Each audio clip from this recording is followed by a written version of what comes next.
ulo ng mga balitang 24 tinutukan. Gamot sa HIV, posible na nga ba? Saksiyan ang tagisa ng mga student journal sa DSPC 2025. At para athletics, nagpakitang gilas sa DSPC Exhibition Match.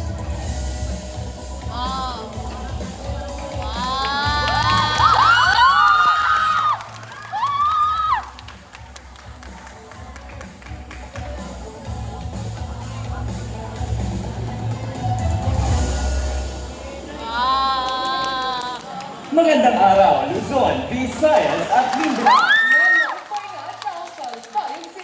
Mga kabandilyo, luban ng delikado ang sakit na Human Immunodeficiency o HIV sa Pilipinas, maging sa ibang bansa.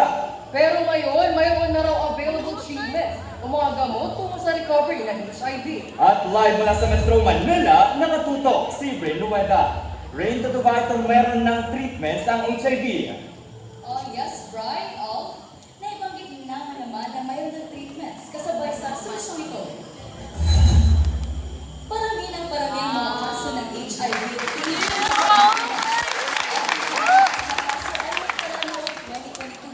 Tumaas ng 21% kumpara sa nakaraang taon.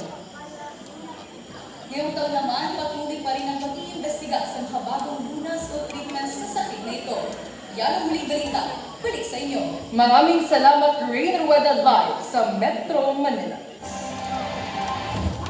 Ramdam na ramdam naman ang kaba at tensyon sa kasalukuyang ginaganap ng DSPC 2025. Yan ang tutukan sa report ni Lee Bayon.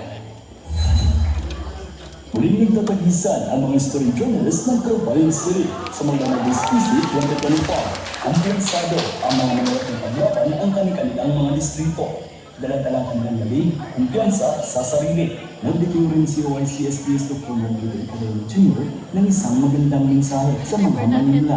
Sa kanya, I get you to be your protector,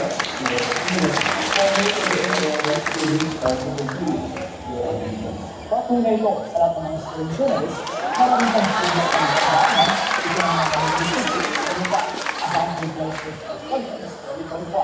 Di ba yun? Nagpapagbilyo, 24. Nagpakitang gilaso ang mga Paralympic athletes sa naganap na DSPC Exhibition Match.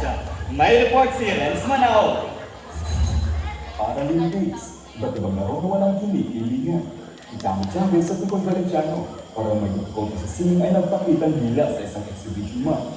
Ang dalawa'y nagkahantaro para sa nalalapit kay France 2025 sa magkaibang kategorya.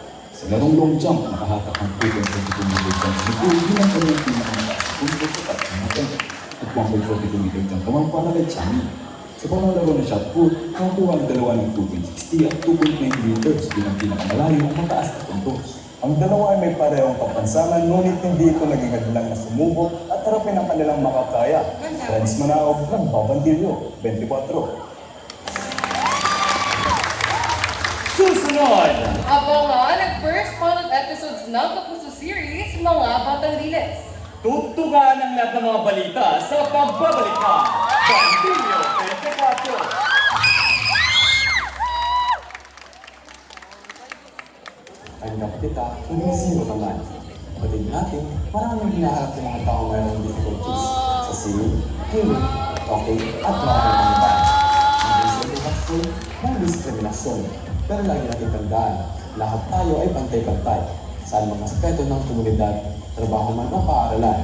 Walang sino man ang nasa taas o nasa baba. Edukasyon na pinagayaman, tunay sa magandang kinabukasan.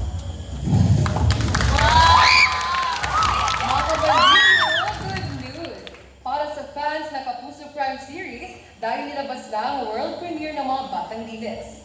Ito ang pinakabagong action drama series na pinagbibidahan ni Miguel Del Felix bilang Kaloy. Number 1 trending topic pa nga sa X ang hashtag Mga Batang Riles World Premiere dahil sa good reviews mula sa netizens. Sa magpapatuloy pa ng kwento, mas marami pang makikilala. Saad pa nga ni Miguel? Siguro kalahati ng taon last year. Alam mo may puso yung ginagawa niya. At yan ang mga balitang 24 tinutukan ng DMN TV at Pure Defense. Mga kapandilyo, kung kayo pa sa